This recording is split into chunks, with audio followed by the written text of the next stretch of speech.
Olá, gente querida do Senhor Jesus. Mais uma vez estou aqui com você para te trazer uma palavra que Deus tem nos concedido. Hoje, Deus nos concede a palavra que está lá em 2 Samuel, no capítulo 12, versículo 1 ao versículo 7, a parte A. E o assunto é as 4 dívidas do rei Davi. Versículo 1 nos diz: O Senhor enviou Natã a Davi. Chegando Natã a Davi, disse-lhe: Havia numa cidade 2 homens, um rico e outro pobre. Tinha o rico ovelhas e gado em grande número, mas o pobre não tinha coisa nenhuma, senão uma cordeirinha que comprara e criara, e que em sua casa crescera junto com seus filhos, e comia no seu bocado, e do seu copo bebia, dormia nos seus braços, e a tinha como filha.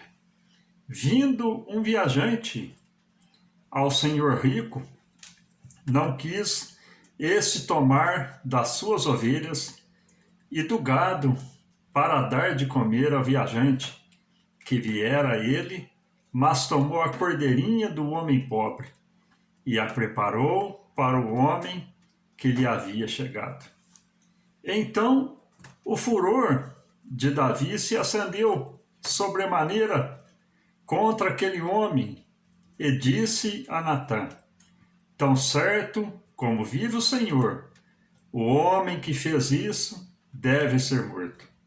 E pela cordeirinha restituirá 4 vezes, porque fez tal coisa e porque não se compadeceu. Então disse Natã a Davi: Tu és o homem. Meus amados, após Davi ter pecado com Betseba, o profeta Natã foi enviado por Deus para declarar a Davi o seu pecado, que parecia estar escondido. O próprio rei declarou a sentença. Lá no versículo 6, conforme nós acabamos de ler, ele diz: E pela cordeirinha restituirá 4 vezes, porque fez tal coisa e porque não se compadeceu. A sentença, meus queridos, de Davi, que Davi lavrou, era que pagasse 4 vezes mais, por ele ter pecado contra Betseba, uma mulher que era casada, e matou o seu marido para ficar com ela. E nós sabemos que foi um pecado que parecia que estava encoberto. Parecia que ninguém estava sabendo, parecia que estava dando tudo certo. Mas a sentença que Davi lavrou saiu da própria boca dele. Ele disse no versículo 6: E pela cordeirinha restituirá 4 vezes, porque fez tal coisa e porque não se compadeceu. A palavra de Deus nos diz, meus queridos, que devemos ser prudentes no falar. Davi, ele precipitou com a sua boca, e eu digo para você, meu amado, que as nossas palavras, ela têm um peso.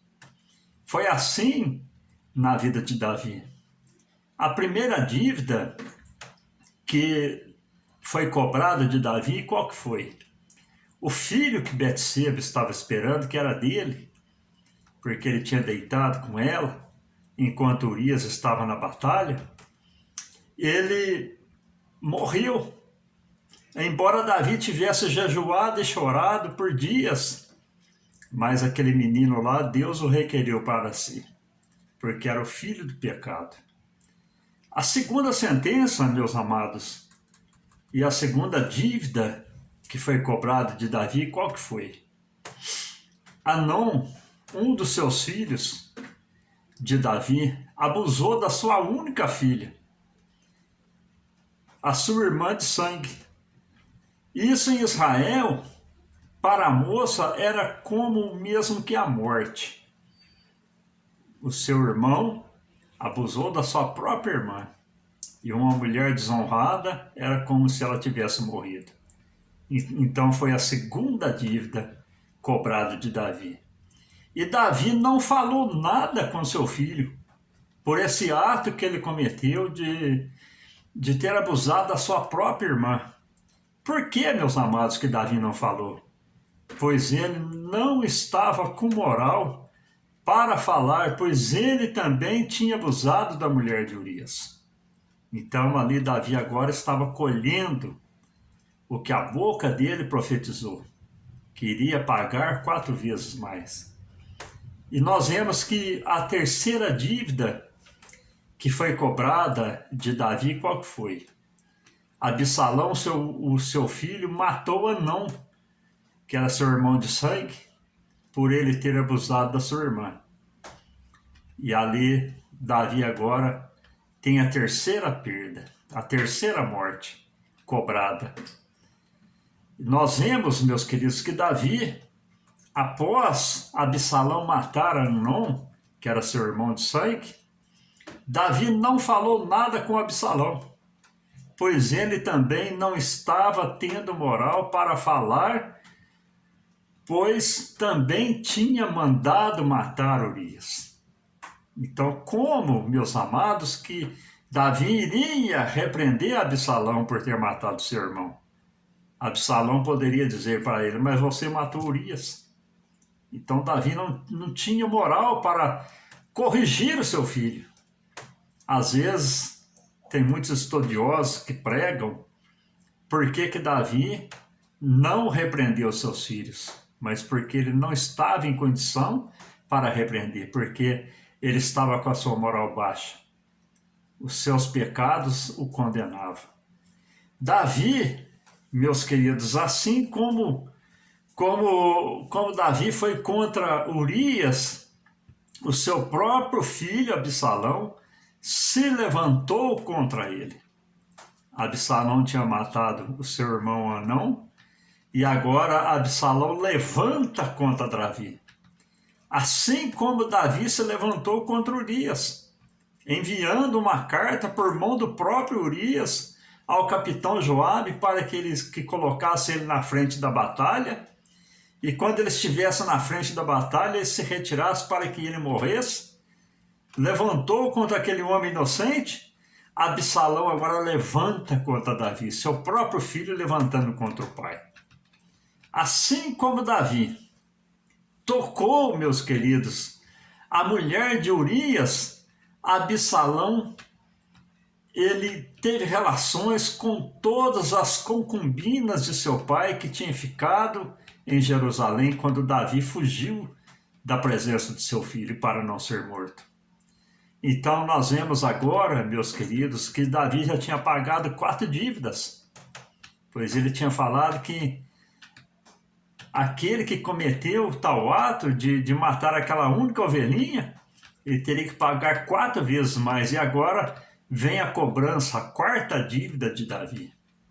Nós vemos que Absalão levantou uma batalha contra Davi, e após o seu exército ser derrotado, Absalão foge, passando debaixo de um carvalho, seu cabelo ficou preso e ele ficou suspenso, vindo Joabe, o matou. E nós vemos agora, meus queridos, que embora Davi tenha chorado, tenha pranteado por Absalão, embora Absalão tivesse levantado contra ele, querendo usurpar dele o trono, nós vemos que Davi não falou contra Joabe. Por que, meus amados, que Davi não falou nada com Joabe?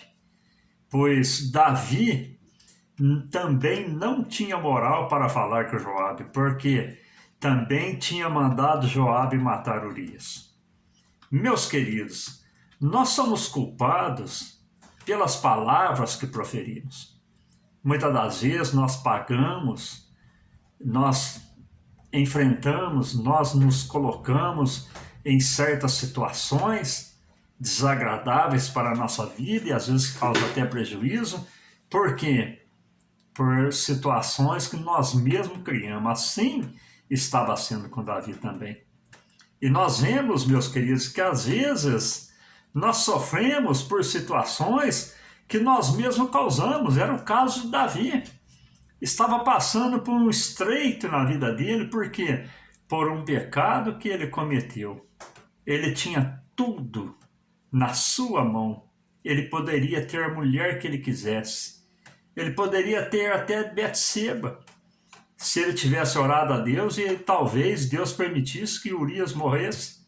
Mas não, ele foi lá, tomou aquela mulher, teve relações com aquela mulher, mandou matar o seu marido, e agora vem a dívida. Assim também é na nossa vida, meus queridos. Quando nós tomamos decisões erradas, não que Deus venha pesar a mão sobre nós, porque nós estamos no tempo da graça. Mas, meus queridos, as situações que nós mesmos criamos na nossa vida vêm fazer de nós com que nós paguemos ou enfrentemos algo que nos causa aborrecimento, nos causa prejuízo.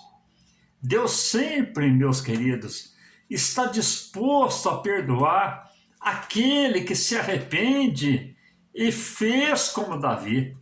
Embora Davi, meus queridos, tenha pecado, e muitas pessoas tomam por base esse exemplo de Davi, de ter pecado com Betseba, e Deus ter o perdoado e ter dito que ele era até segundo o coração de Deus. Meus queridos, não queira cometer o pecado como Davi cometeu, porque a dívida que Davi teve que pagar por aquele pecado foi imensa. Ele perdeu o filho de Betseba, ele perdeu a sua filha, que foi abusada pelo seu próprio filho. O seu filho que abusou da sua filha foi morto pelo outro filho. E Absalão, que levantou contra Davi, ele também morreu. Então, meus queridos, não queira plantar o que Davi plantou, porque se você tiver que colher, é muito amargo. Muitas pessoas até pecam baseado nessa palavra, mas o efeito do pecado causa um estrago muito grande na vida do ser humano. Embora Betseba, meus queridos, ser fruto de uma relação conturbada, Deus honrou Davi quando proferiu as bênçãos da sucessão do trono sobre Salomão, sendo ele o mais novo dos filhos de Davi. Deus está sempre, meus queridos, disposto a perdoar quem se aproxima com sinceridade. Assim como Davi, meus amados, teve sua vida com muitas falhas, mas sempre reconhecia o seu erro e arrependia, sendo citado o homem segundo o coração de Deus. Amém? Que Deus te abençoe, meus queridos. Que essa palavra sirva de um elevo espiritual para a sua vida e que também essa palavra te faça com que você se resguarde de pecar, pois a cobrança do pecado, ela causa prejuízo imenso na vida do ser humano. Que Deus te abençoe poderosamente, você, a sua família, seus projetos. Deus seja na tua vida para te conceder as mais ricas bênçãos do céu. Deixe seu pedido de oração, compartilhe esse vídeo para que mais pessoas venham a ser alcançadas pela palavra e abençoadas também com o efeito que a palavra pode causar nas nossas vidas, nos nossos corações. Amém? Fiquem todos com Deus, fiquem todos com a bênção vinda do céu para os nossos corações e que o Senhor Jesus seja na vida de cada um, hoje e sempre. Amém.